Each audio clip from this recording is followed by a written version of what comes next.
Intrusive thoughts can take a wide variety of different themes in people who have more faith-based or religious OCD. They can be anything from sex acts with religious figures to being concerned with praying the right way and having to repeat prayers until they're done in a specific manner. Oftentimes with religion you see a lot of just natural rituals that happen, and so with people with OCD it's, did I do that ritual right? Other thinking patterns in terms of having particular thoughts about God, having particular thoughts about sexuality that aren't necessarily in line with that religion. And those can often interfere with one's belief about oneself. So what happens is the brain kind of grabs a hold of these flagged thoughts, and they become obsessions of the OCD, and the person wants to undo these thoughts.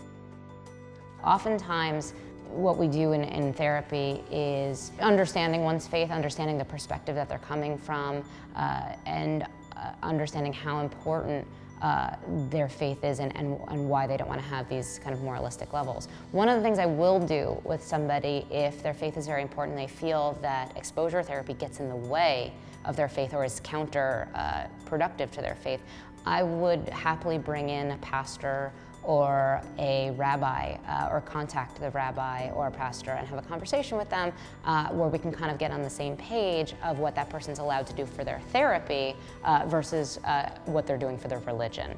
And oftentimes, once you've consulted with a member of that religious faith, the person feels a little bit more comfortable engaging in some of the ERP principles and traditions. In any kind of orthodoxy, when people put a heightened emotional importance on ritual and being pious or being scrupulous, having a higher moral thought process, it's basically saying what you should think and what you shouldn't think. And if you have any underlying OCD, it's going to play with that and bring forth all of the things that you shouldn't be thinking. In the same way, if I told you not to think about a pink elephant, what's the first image that pops into your head?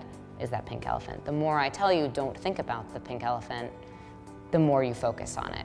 So what happens with these kind of abhorrent OCD or intrusive thoughts is that the more one's told not to think them, the greater relevance the OCD kind of captures a hold of them.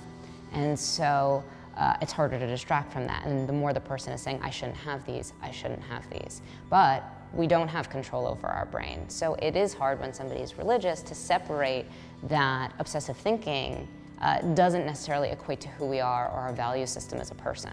And so when we work with somebody religious, making that differential of I'm treating the OCD and your religion is over here, they're kind of separate things, even though some of the things that I'm going to tell you are going to overlap that. It's more about kind of bringing down that higher moralistic thinking pattern and that right and wrong component.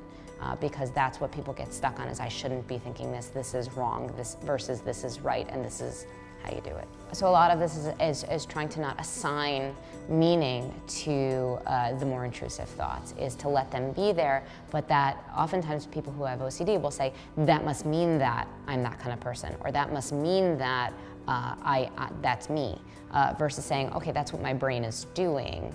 It's not necessarily who I am.